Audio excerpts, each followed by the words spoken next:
Bismillahirrahmanirrahim. Dear students, Assalamu alaikum. Hoping all of you are fine, all of you are safe and sound. Beta, let us start our today's lecture, and that is all about your text. And we are reading lesson number 4 from your book 2, and lesson number 4 is End of Term. End of Term by David Dashes, and we have covered more than half of the lesson so far, and rest of the paragraphs are going to be completed today इंशाल्लाह.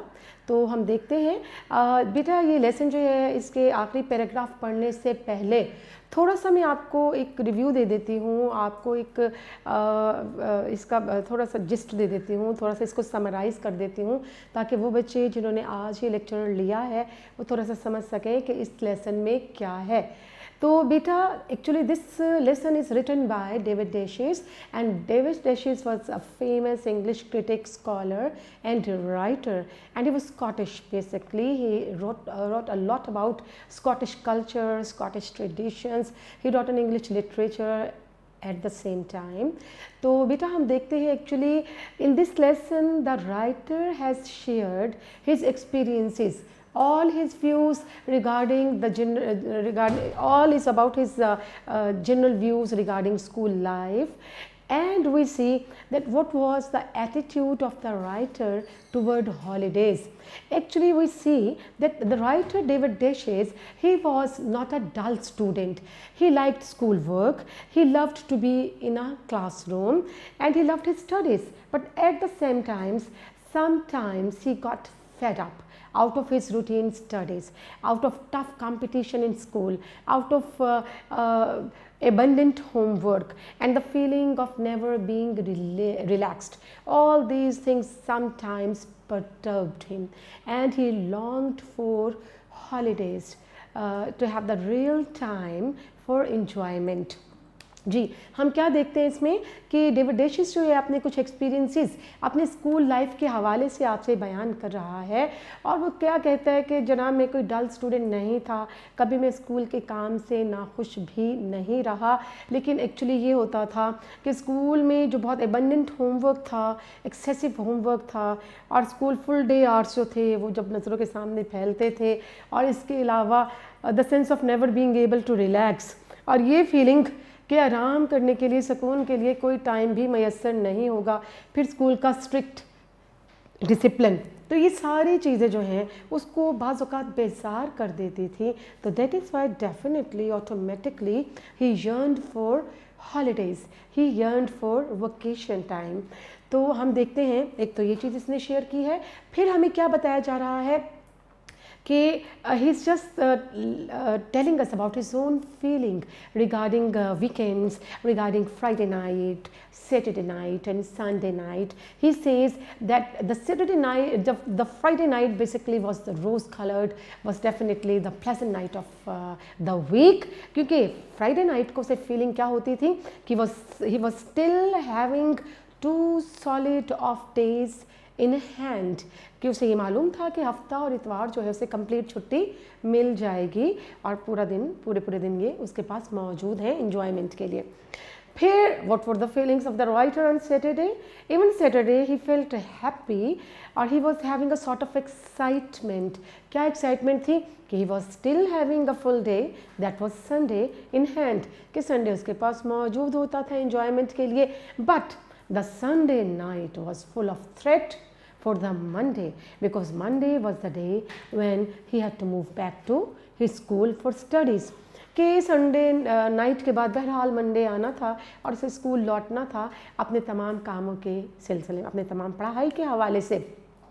फिर हम मज़ीद क्या देखते हैं और क्या बातें हमसे शेयर की गई हैं, यानी the writer he discusses about certain और सेवरल रिस्पाइट्स और ब्रेक्स इन रूटीन, कि रूटीन में जो छोटी छोटी छुट्टियाँ आती थी, किसी वक्त अचानक छुट्टी हो जाती थी, स्कूल बंद हो जाता था, और जनाब बड़ा इन्जॉयमेंट का बाइस होता था. ये सब कुछ किसके लिए? राइटर के लिए.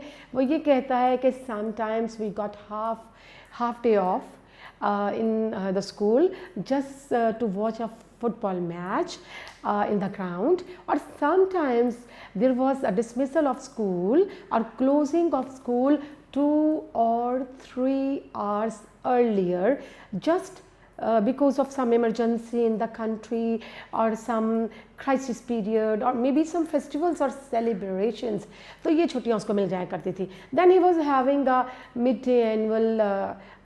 an annual mid-term holiday, यानी that was the Monday off.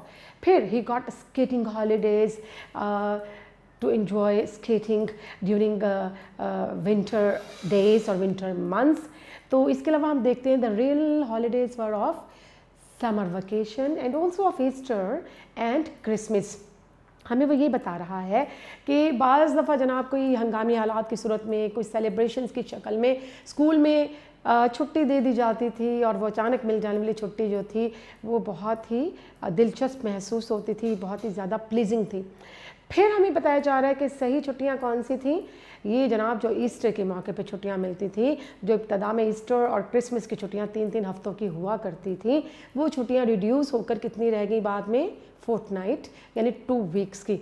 Still they were having a charm of their own. लेकिन छुट्टियों का अपना ही मज़ा था, उन छुट्टियों का अपना ही लुत्फ़ था. तो ये चीज़ें उसने शेयर की हैं. एक और फीलिंग जो हमें फर्स्ट पैराग्राफ में मिलती है राइटर की, वो ये थी कि it was really a dismal experience of his life to get up और to wake up early in the morning on Monday to move to school. तो वो कहता है कि मंडे मॉर्निंग को उठना, स्कूल के लिए तैयारी करना हम तीनों बहन भाइयों के लिए बड़ा इज़्ज़तनाक होता था, बड़ा तकलीफ दे होता था. And we were having a sort of feeling that there is no more sleep, कि अब नींद जो है वो अब मज़ीद हमें नहीं मिलेगी, हम अब नहीं सो पाएंगे. And they once had a maid, एक उनकी मेड हुआ करती थी, फीमेल सर्वेंट हुआ करती थी उनके घर में. और वो एटिक अपर फ्लोर में जब आती और अनाउंस करती कि David, Sylvia, Lionel, it's time to go to school, तो उसको क्या महसूस होता था कि if somebody was calling them to hell for damnation, कि जैसे कोई जहन्नुम का बुलावा आ गया है, कोई जहन्नुम की तरफ हमें धकेला जा रहा है, या कोई खौफनाक ख्वाब महसूस होता था मंडे को जागना और स्कूल की तरफ जाना. ठीक है जनाब. तो ये क्यों वो सारी फीलिंग शेयर कर रहा है, वो ये इसलिए शेयर कर रहा है कि बहुत ज़्यादा जो ओवर वर्क है ना, वो बाज़ दफ़ा एक्सर्शन का बाइस बनता है, एग्जॉस्ट कर देता है आपको. आप जो है वो बोर्डम का शिकार हो सकते हैं, और स्ट्रिक्ट डिसिप्लिन जो है वो बाज़ दफ़ा आपको थोड़ी सी राह फरार फिर नज़र आती है छुट्टी की शक्ल में. तो ये एक्सपीरियंसेस जो है बेसिकली उसने शेयर किए हैं. And we are going to continue the same lesson and we will complete the rest of the paragraphs of this lesson end of term. तो बेटे एंड ऑफ टर्म का जो इस लेसन का जो नेक्स्ट पेज है उसकी तरफ आ जाते हैं और मज़ीद देखते हैं what more things are shared by writer with the readers. Readers के साथ क्या मज़ीद चीज़ें जो हैं वो शेयर की जा रही हैं. जी वो कहता है but the holidays were the summer holidays. तो हकीकी मानों में विच हॉलीडेज़ वर डिज़ायरेबल और विच ही लाइक द मोस्ट, कौन सी छुट्टियाँ राइटर को बहुत ज़्यादा पसंद थी. दीज वर समर हॉलीडेज़, ये गर्मियों में मिलने वाली 2 माह की छुट्टियाँ थीं. The 2 months vacation we cut in summer time, यानी ये वो छुट्टियाँ थीं जो हमें मौसम गर्मा में 2 माह के लिए दी जाती थी. But it was the months towards which the whole year round. How interesting it is that these were the 2 months around which the whole year moved round. ये वो 2 अहम महीने थे जिनके गिर्द जो है सारा साल जो था इन दोनों महीनों के गिर्द घूमता हुआ नज़र आता था. यानी these were the holidays dreamt of, or these were the holidays longed for by the writer and by so many students. We can say कि बच्चे जो हैं इन छुट्टियों की दरअसल बड़ी तमन्ना करते हैं, बड़ी ख्वाहिश करते हैं, because this is the time when they can give practical shape to many of their dreams. क्योंकि ये वो मौका होता है 2 माह की छुट्टियों का जब वो अपने बहुत से ऐसे ड्रीम्स को प्रैक्टिकल शेप दे सकते हैं जो वो पढ़ाई के दौरान सोचते रहते हैं कि हमें ये भी करना है, ये एक्टिविटीज़ भी हमें करना है, हमें ये काम भी करना है. तो they really get a sufficient time, और sufficient time is there in there sufficient time is in their hand to fulfill their heart desires. तो वो अपनी दिली ख्वाहिशात को इस छुट्टियों में पूरा कर सकते हैं. ठीक है जी बेटे। अब नेक्स्ट पैराग्राफ की तरफ आते हैं, that is 2 months seemed a long time in those days. 2 months seemed a long time in those days. तो ये 2 माह उस वक्त जो है बहुत ही लंबा दौरानिया महसूस हुआ करता था। Indeed, I used to have the feeling that for all practical purposes I could look forward. So we are having a word here, look forward. So what does it mean? Let's see. Look forward. Look forward means to wait anxiously. To wait anxiously, to wait with pleasure. यानी खुशी के साथ किसी वक्त का इंतज़ार करना, to wait with pleasure, look forward. तो बड़ी इंटरेस्टिंग बात वो हमें बता रहा है कि I could look forward to a period of permanent felicity. It's not facility, the word is felicity, felicity and permanent. तो let's see their meaning. Permanent, permanent mean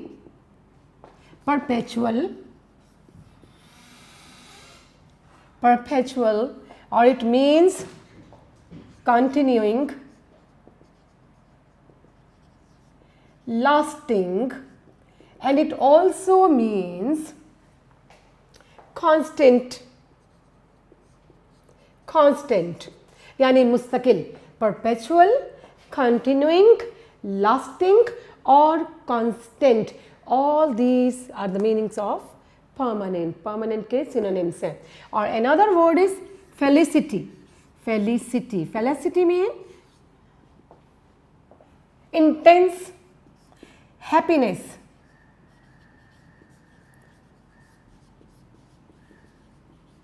बहुत ज़्यादा खुशी, happiness, or you can say delight.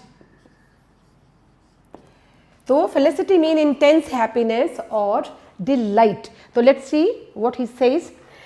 2 months seemed a long period in those days. Indeed, actually, in fact, dar hakikat. I used to have the feeling that for all practical purposes, I could look forward to a period of permanent felicity. कि उस ज़माने में ये जो 2 माह थे छुट्टियों के, ये बहुत लंबा अरसा दौरानिया महसूस हुआ करता था और मैं ये फीलिंग रखा करता था कि मेरे तमाम जो पर्पसेस हैं, जो मकासद हैं, they are going to take a practical shape और फॉर्म, कि अब उन्हें हकीकी रूप मिलने वाला है। और मैं बड़ी बेचैनी से इस परमानेंट फेलिसिटी यानी दायमी मुसरत वाले इस पीरियड का, इस दौरानिए का इंतज़ार किया करता था।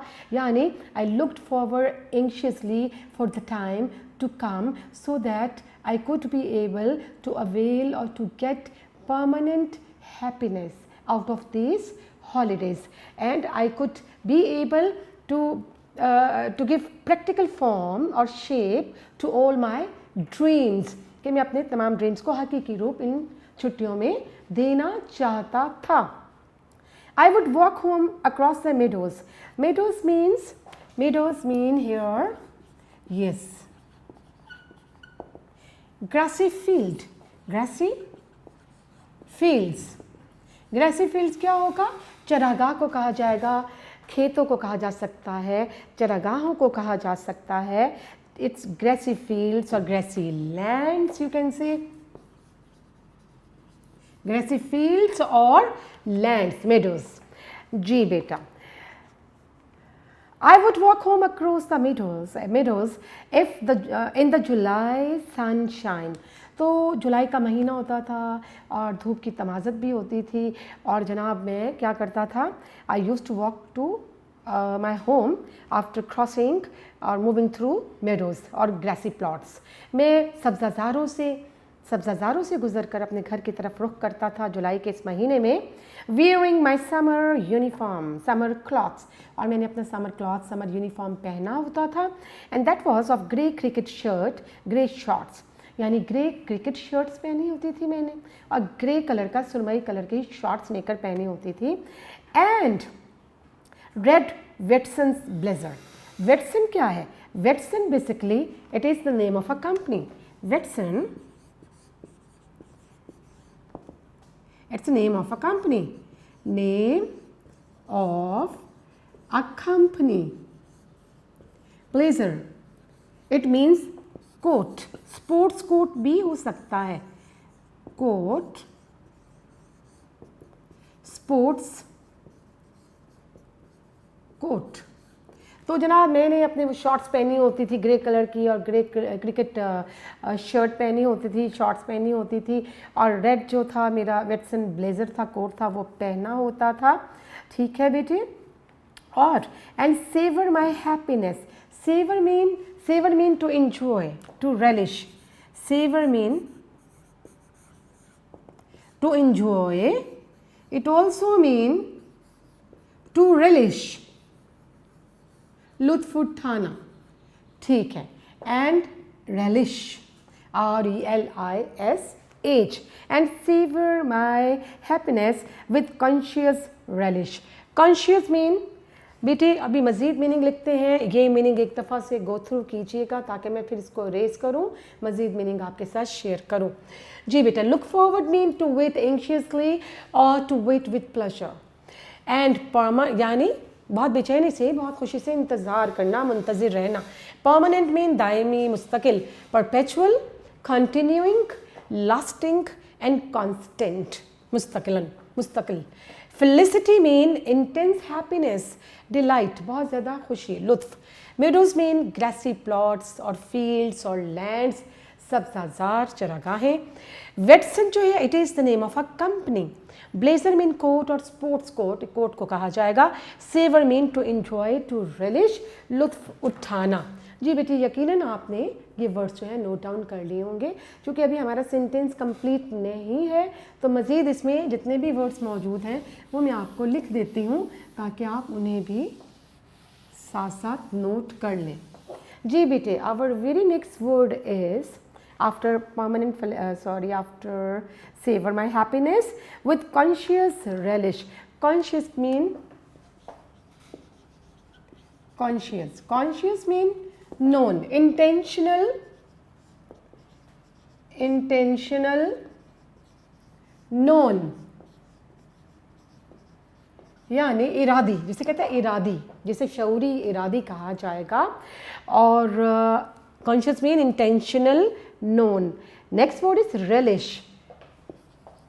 Relish मीन टेस्ट, फ्लेवर, मज़ा, लुत्फ। तो बेटे इसको देखते हैं। relish mean taste and flavor. तो wearing my summer school clothes of grey cricket shirt, grey shorts and Vetson's blazer and savor my happiness, यानी मैंने अपने गर्मी का यूनिफॉर्म पहना होता था, ग्रे शॉर्ट्स थे, ग्रे क्रिकेट शर्ट थी और वेटसन ब्लेजर था। And savour my happiness with conscious relish, और बड़े ही शऊरी तौर पर, बड़े ही इरादतन अपने इस लुत्फ़ से अपने आप को दोबाला किया करता था, इस लुत्फ़ से, यानी इस एहसास से, इस कैफियत से मज़ा उठाता था और खुश होता था। ठीक है, क्या खुशी से मिल रही है? समर वेकेशन उसके पास आ चुकी है, 2 months ऑफ आ चुके हैं, तो वो इसको एंजॉय कर रहा है, इसको relish कर रहा है भरपूर तरीके से और बहुत कॉन्शियस है अपने इस लुत्फ़ के हवाले से, अपने इस मज़े के हवाले से वो बहुत कॉन्शियस है कि मेरे पास 2 solid months आ गए हैं और उन्हें मैं how am I going to utilize these holidays. तो he was definitely he might be having some sort of planning in his mind regarding how to spend his holidays of 2 months. उसके साथ में कोई ना कोई प्लानिंग होती होगी कि इन मंथ्स को कैसे गुजारना है, तो ये सारा साल प्लानिंग चलती रहती होगी और अब वो खुशगवार मूड में है। तो आपको यहाँ very important question is here that what was the writer summer uniform. तो राइटर का समर यूनिफॉर्म क्या था? Writer summer uniform was grey cricket shirt, grey shorts and red Vetsun's blazer. That is it's answer. ये इसका सवाल का जवाब बनेगा आपका। नेक्स्ट देखते हैं। I could hardly believe mean to trust, hardly mean scarcely, hardly mean scarcely बामुश्किल, and and believe mean to trust, यकीन करना। जी बेटे, आपके पास ये दो वर्ड आए, hardly and hardly means scarcely, believe mean to trust. जी, I could hardly believe that 3 strenuous, another word is strenuous, it's written over here, और strenuous का मतलब क्या होता है? tiring, taxing, थका देने वाले और बहुत ही टफ, बहुत ही सख्त किस्म का दौरानिया, a very stressful time, a very burdensome time, a very toilsome time के, बहुत ही थका देने वाला, बहुत सख्त हार्श पीरियड कैन से, कि बहुत सख्त किस्म का दौरानिया। जी बेटे, देखते हैं। I could hardly believe that 3 strenuous school terms had Indeed rolled away. Rolled away mean past, गुजर जाना। तो मुझे बहुत मुश्किल इस बात पे यकीन आता था कि मेरे 3 वो जो मुशक्क़त तलब टर्म्स थी, बहुत ही जिनमें मैंने मेहनत की है, जिन टर्म्स में इवेंचुअली आखिरकार वो रोल्ड अवे हो गई हैं, वो टाइम पढ़ाई का गुजर गया है। मुझे यकीन ही नहीं आता था ये सोचकर। जी बेटे, and the longed for and dreamed of. longed for mean wished for, it means wished for, कि जिनकी ख्वाहिश की जाए। और the next word is dreamed of. Dreamed of mean imagined, तस्वुर किया जाना। तो मुझे बहुत ही मुश्किल से यकीन आता था कि वो टाइम आ चुका जिसका मैं ख्वाब देखा करता था, जिसकी मैं ख्वाहिश किया करता था। Of almost it seemed at times, कि कभी कभार मुझे ये ख्वाब ही लगता था, हसीन की छुट्टियाँ भी आएंगी। Mythical summer holidays were at hand. जी बेटा, मिथिकल एंड एट हैंड, ये वर्ड्स मुझे लिखना है। इन वर्ड्स को प्रीवियस वालों को दोहरा देती हूँ। कॉन्शियस मीन इंटेंशनल, नॉन शऊरी, इरादतन। रेलिश मीन टेस्ट और फ्लेवर, लुत्फ और जायका। हार्डली, स्कार्सली, बामुश्किल। बिलीव, टू ट्रस्ट, यकीन करना। स्ट्रेनुअस मीन टायरिंग, टैक्सिंग, थका देने वाले, दिक्कत तलब, मुशक्क़त तलब। रोल्ड अवे, पास्ट, गुजर जाना। लॉन्ग्ड फॉर, विश्ड फॉर, ख्वाहिश करना। ड्रीम्ड ऑफ, इमेजिन्ड, जिनका तसव्वुर किया जाए। जी बेटे, ये वर्ड्स यकीनी तौर पे आपने लिख लिए होंगे। नेक्स्ट वर्ड्स की जानिब बढ़ते हैं। नेक्स्ट वर्ड्स हमारे पास क्या हैं? जी, mythical summer holidays were at hand. Mythical, हम देखते हैं मिथिकल का मतलब क्या होगा? It means imaginary, unreal, fictitious,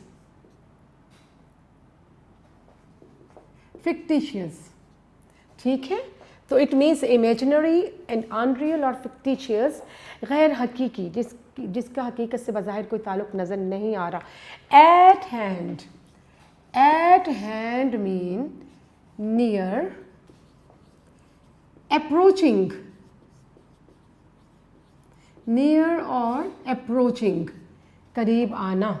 तो बेटा, इसमें हमें बताया जा रहा है कि वो छुट्टियाँ जिसके बारे में राइटर सोचता है कि शायद इमेजिनरी हैं, तख़य्युलाती हैं, कभी आएंगी या नहीं आएंगी, और अब क्या फीलिंग है जब वो आ चुकी हैं कि दीज आर एट हैंड, कि फिर आखिर वो पहुँच गई हैं। वो तमाम छुट्टियाँ, आई लॉन्ग्ड फॉर और विश्ड फॉर और ड्रीम्ड ऑफ, ये सारी छुट्टियाँ क्या हैं? These are approaching now, these are near. अब वो छुट्टियाँ उसको मिल गई हैं। Unspoiled as yet, unspoiled mean unharmed, complete, कि ये छुट्टियां जो हैं अभी तक कंप्लीट। जाहिर है जिस दिन उसे छुट्टियां हुई हैं वो घर वापस आ रहा है बच्चा, तो सारी की सारी छुट्टियां उसके हाथ में हैं। अनस्पॉइल्ड है, अनयूज्ड है और अनहार्म्ड है और कंप्लीट है, सारी की सारी उसके हाथ में मौजूद है। लाइंग intact mean unused, यानी सारी की सारी अभी बगैर इस्तेमाल किए हुए हैं, सारी छुट्टियां हाथ में मौजूद हैं। And promising just ahead, promising mean auspicious, promising, it means encouraging and auspicious, blissful खुशगवार, यानी ये सब की सब ये जो खुशगवार छुट्टियां हैं आगे आने वाली थी, तो ये फीलिंग जो थी that was the sort of extreme pleasure for the writer to have all this feelings कि मेरी सारी छुट्टियां जो हैं अनयूज्ड हैं, इंटैक्ट हैं, अनस्पॉइल्ड हैं, और ये ऑस्पिशियस टाइम जो है it is approaching, it is near to enjoy. जी बेटे नेक्स्ट देखते हैं। It all seemed too good to be true. बेटे too good to be true का मतलब लिखते हैं too good to be true. It means difficult, impressive and difficult to believe in,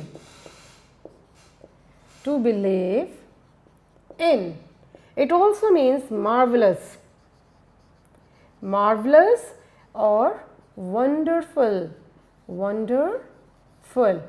तो बेटे too good to be true means idiomatic phrase है। It means impressive and difficult to believe in, बहुत ही मुतासिर कुन, बहुत ही शानदार चीज़ जिस पे यकीन करना मुश्किल हो जाए। मार्वलस और वंडरफुल, कोई चीज़ जो बहुत ही मार्वलस, शानदार है, स्प्लेंडिड है, वंडरफुल है, हैरत अंगेज़ है। तो हमें बताया जा रहा है it all seem too good to be true कि ये सारी चीज़ें जो थी इन पे यकीन करना बाज़ दफ़ा मुश्किल लगता था। इतनी मार्वलस थी ये फीलिंग, इतनी शानदार ये फीलिंग थी छुट्टियों की कि इसको बयान करना जो है, यानी it is the feeling is in fact indescribable, inexpressible. तो ये फीलिंग जो है इनएक्सप्रेसिबल है, इसको एक्सप्रेस नहीं किया जा सकता।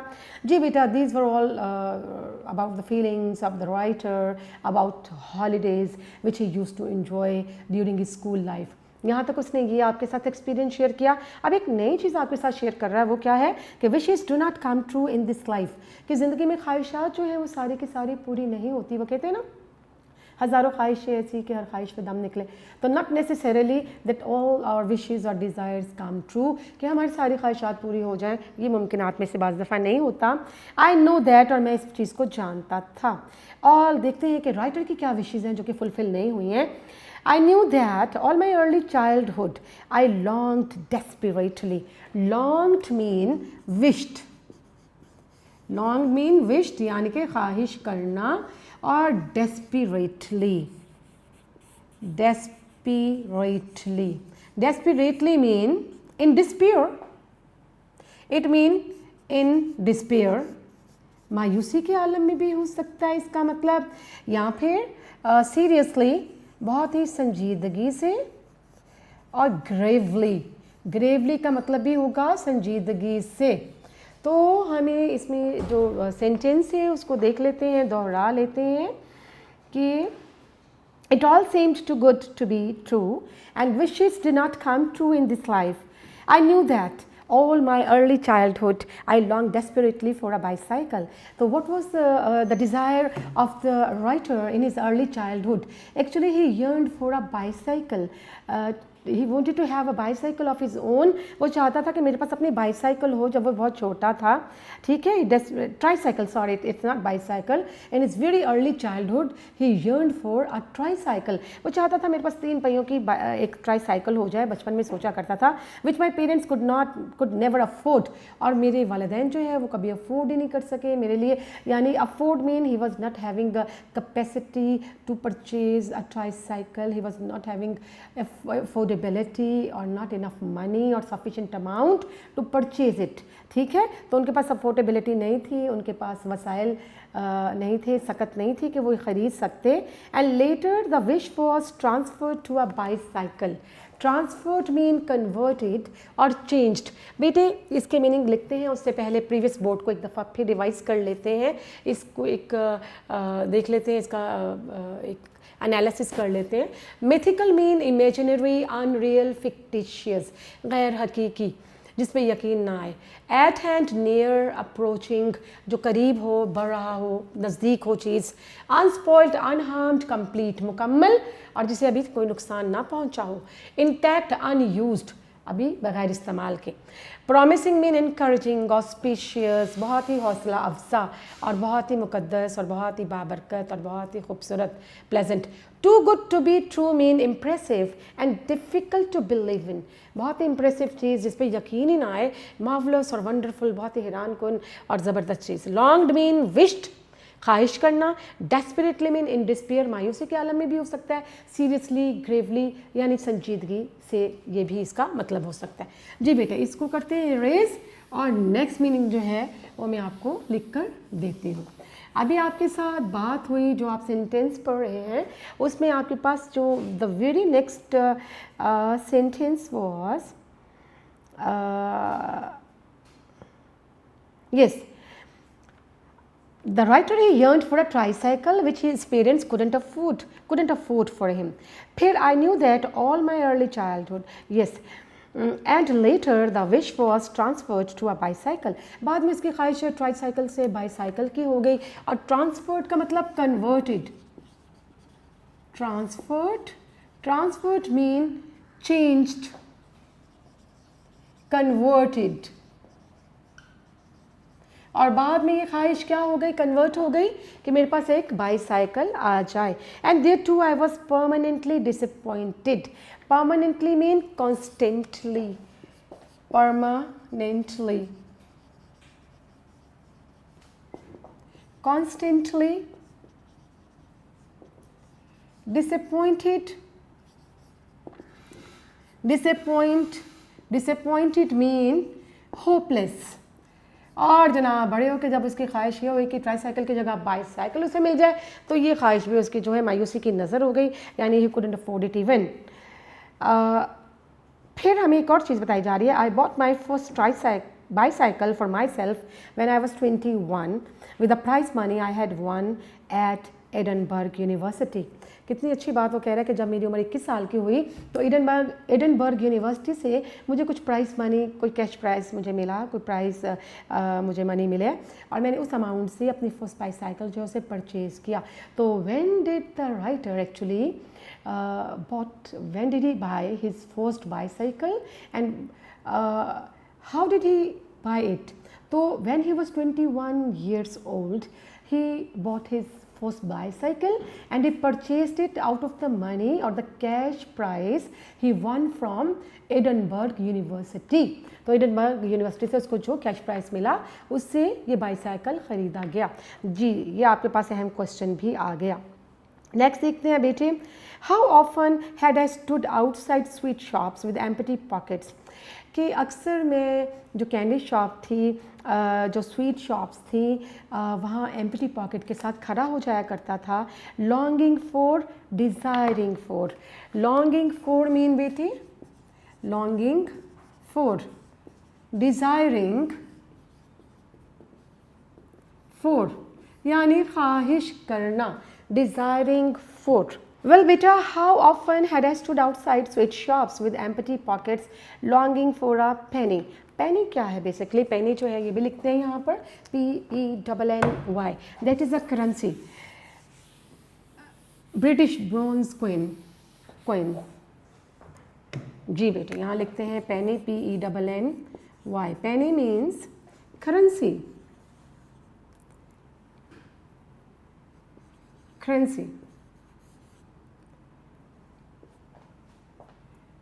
Formerly, a British, sorry, I would rather like to write it down here like a British bronze coin used formerly, used in past.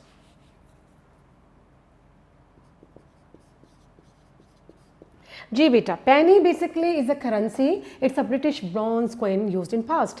पेनी जो है वो एक करेंसी है, उसको कहा जाएगा, ब्रिटिश करेंसी को, कॉइन्स को कहा जाएगा। तो इसमें हमें क्या बताया जा रहा है कि लॉन्गिंग फॉर अ पेनी और टू मटेरियलाइज समहाउ, मटेरियलाइज का मीनिंग लिख लीजिएगा। To materialise means to give a shape और form, कोई शक्ल देना, to give a shape or form, form, to give a shape or form. Materialize mean also to happen or occur, कोई चीज़ होना, रूनुमा होना। जी बेटे, to materialize somehow, तो बाज़ दफ़ा वो क्या कहता था कि in my early childhood I use to stand outside the sweet shops thinking that the shopkeeper might provide me or give me some candies free of cost, कि because I was having empty pockets, क्योंकि मेरी जेबें खाली हुआ करती थी, तो मैं एक जो स्वीट शॉप्स हैं उनके बाहर खड़ा हो जाया करता था इस उम्मीद के साथ कि हो सकता है शॉपकीपर जो है वो मुझे कोई मेरे ख्वाबों को यकीनी रूप मिल जाए। और मैं ये डिज़ायर करता था कि काश मेरे पास कोई पेनी और 2 पेनीज़ होते और ये पैसे होते मेरे पास, और मैं अपने ख्वाबों को मटेरियलाइज कर सकता, हकीकत की शेप दे सकता, हकीकत का रूप दे सकता, और मुझे ये कैंडीज मिल जाती। और hung on the outskirts of a crowd, hung on mean, yes बेटा, यहाँ लिख देते हैं hung on, persist, it mean persist on, it also mean hold on to, यानी बाज़ दफ़ा मैं इस चीज़ पर भी होल्ड ऑन करता, इसरार कर जाता कि hang on the outskirts mean outer edge को कहा जाएगा बैरूनी कोना। hang on का मतलब स्टेड भी हो सकता है, स्टेड ठहर जाना, persist on, hold on to, stayed। जी बेटा, आपके पास मीनिंग आगे transferred, changed, converted, permanently, constantly, disappointed, hopeless, longing for, desiring for, penny currency, a British bronze coin used in past, materialise, to give a shape और form, या to happen और to occur. hang on, persist on, hold on to, stayed। जी बेटे, ये meaning थे। Next line, इसी line में मज़ीद कुछ वर्ड्स मौजूद हैं, उनके मीनिंग आपको बताने के बाद फिर इसको मैं ट्रांसलेट भी कर देती हूँ। जी बेटे, आपके पास नेक्स्ट वर्ड आ रहा है आउटस्कर्ट्स। यहाँ लिखती हूँ मैं outskirt. Outskirts mean outer as,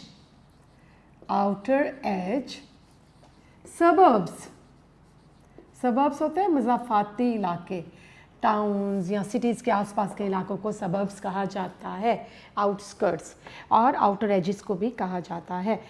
outskirts of a crowd, round an ice cream barrow mean trolley. Barrow क्या होगा?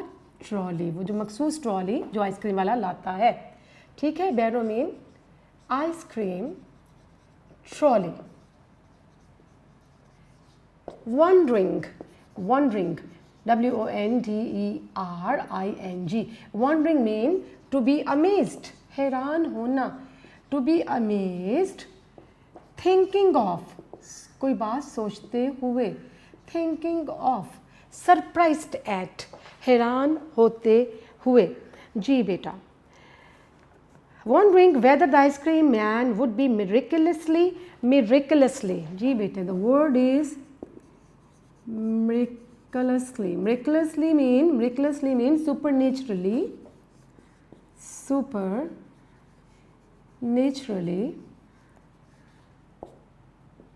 ठीक है।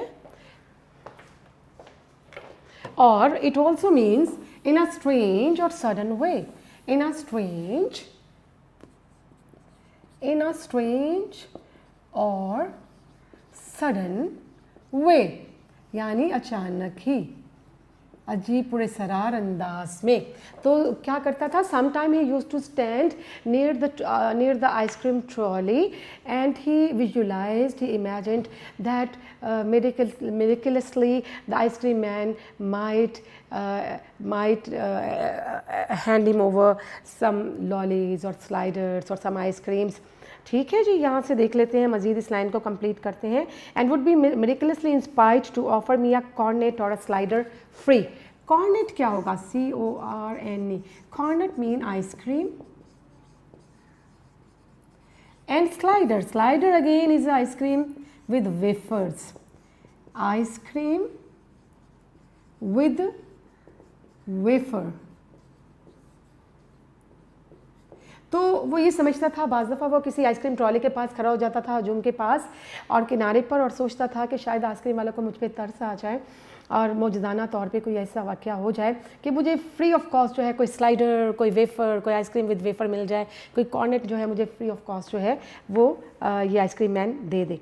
दिस थिंग्स नेवर हैपेंड, लेकिन unfortunately unluckily this never happened ever, कि ऐसा कभी हुआ ही नहीं। The few pence of week, pence again a currency, the British bronze queen, pocket money we received was to be put into a money box and saved। तो क्या है, whatever money he used to get during his childhood that was kept and saved into a box।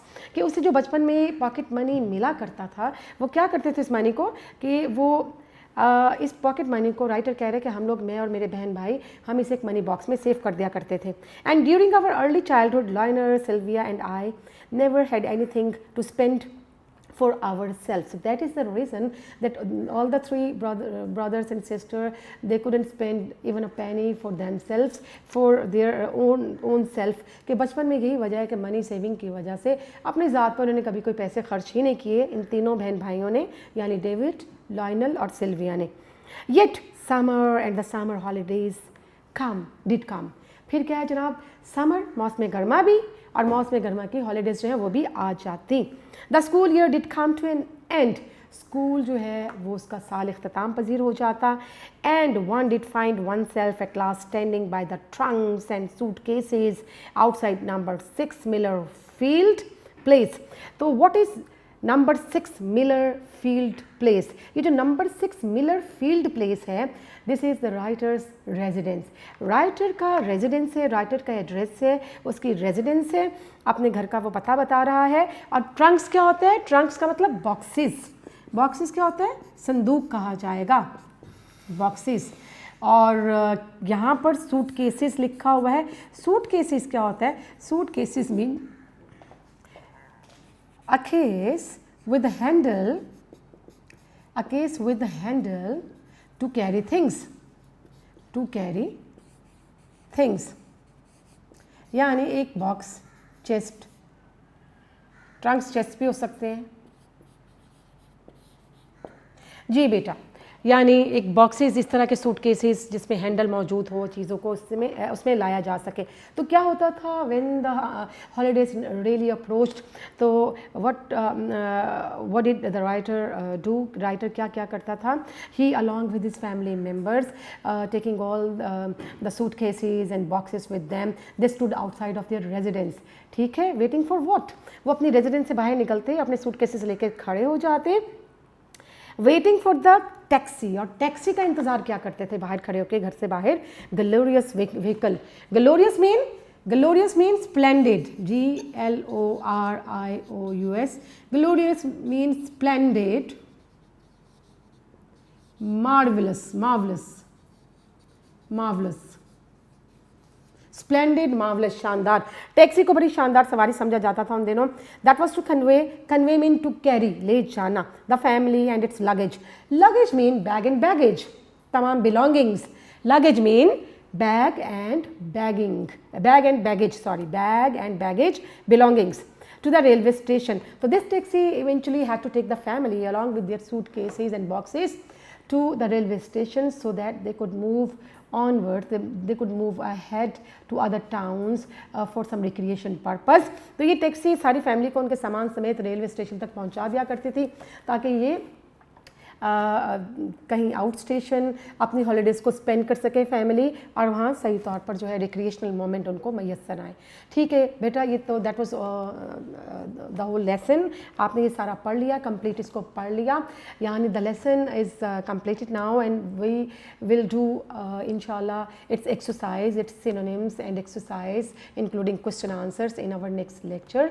तो बेटा अपना बहुत ज़्यादा ख्याल रखिएगा और चीज़ों को रिवाइज़ कीजिएगा, वर्ड्स मीनिंग को भी देख लीजिएगा। अभी भी जो लिखे हुए हैं उसको एक दफ़ा गो थ्रू कर लेते हैं।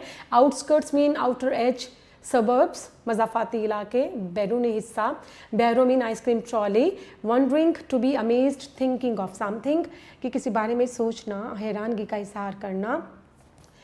मेडिकलिसली mean supernaturally, in a strange और सडन वे, मोजज़ाती तौर पर अचानक ही। Cornet mean ice cream and slider a type of ice cream with wafer. Trunks mean boxes, chests. Suitcases, a case with a handle to carry things, and glorious means splendid, marvelous, बहुत ही शानदार। और इसके अलावा आपने बैग एंड बैगेज पढ़ा, it means all belongings, तमाम चीज़ें। बेटा इसको रिवाइज़ कर लीजिएगा, इसको पढ़ लीजिएगा, अच्छी तरह से तैयार कर लीजिएगा और अपना ढेर सारा ख्याल रखिएगा। लेसन आपका आज का ख़त्म हुआ। Here I would like to say that it is the end of this lesson, and before I leave I would say something more. Beta, take care of yourself and your family, stay home and stay safe. अपना बहुत ज़्यादा ख्याल रखिएगा। Thank you very much. Allah Hafiz.